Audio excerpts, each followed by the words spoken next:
കഴിഞ്ഞ 2 വീഡിയോയിലായിട്ട് churidar cut നൈറ്റിയുടെ cutting വരെ കാണിച്ചിട്ടുണ്ടായിരുന്നു. കട്ടിങ് വീഡിയോ നിങ്ങൾ കണ്ടിട്ടുണ്ടല്ലോ. അതിൽ ബാക്ക് ആം ഹോളിലാണ് നമ്മൾ ആം ഹോൾ കർവ് കട്ട് ചെയ്തിരിക്കുന്നത്. ഇനി നമുക്ക് ഫ്രണ്ട് ആം ഹോൾ കർവും ഫ്രണ്ട് നെക്കും കട്ട് ചെയ്യണം. അതിനായിട്ട് ബാക്ക് പാർട്ട് നമുക്ക് മാറ്റിവെക്കാം.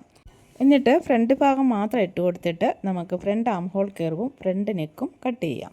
ഇവിടെ നമ്മൾ ബാക്ക് ആം ഹോളും അതിനുള്ള തയ്യൽ തുമ്പുമാണ് വരച്ചിരിക്കുന്നത്.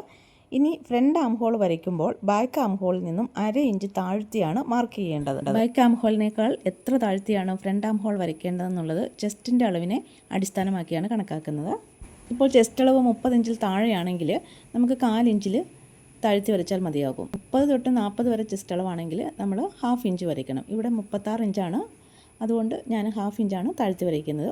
40-ന് മുകളിലാണ് ചെസ്റ്റ് അളവ് വരുന്നതെങ്കിൽ 3/4 ഇഞ്ചെങ്കിലും താഴ്ത്തി വരയ്ക്കേണ്ടി വരും. ഫ്രണ്ട് ആം ഹോൾ കർവ് 1/2 ഇഞ്ച് താഴ്ത്തി വരച്ചിട്ട് ഒരു 1/2 ഇഞ്ച് തയ്യൽ തുമ്പ് കൂടി കൊടുക്കണം. എന്നിട്ട് ആ തയ്യൽ തുമ്പിൽ കൂടിയാണ് നമുക്ക് കട്ട് ചെയ്യേണ്ടത്. മൗനം സ്വരമായി പൊൻവീണയിൽ. ഇനി ഫ്രണ്ട് നെക്ക് കട്ട് ചെയ്യാം. ബാക്ക് നെക്ക് നമ്മൾ ഓൾറെഡി കട്ട് ചെയ്ത് വെച്ചിട്ടുണ്ട്.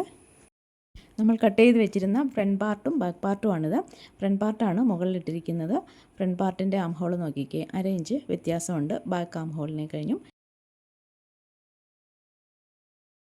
അതുപോലെ തന്നെ ഫ്രണ്ട് നെക്ക് കണ്ടോ, ഫ്രണ്ട് നെക്കും നമ്മൾ കട്ട് ചെയ്തിരിക്കുന്നതാണ്.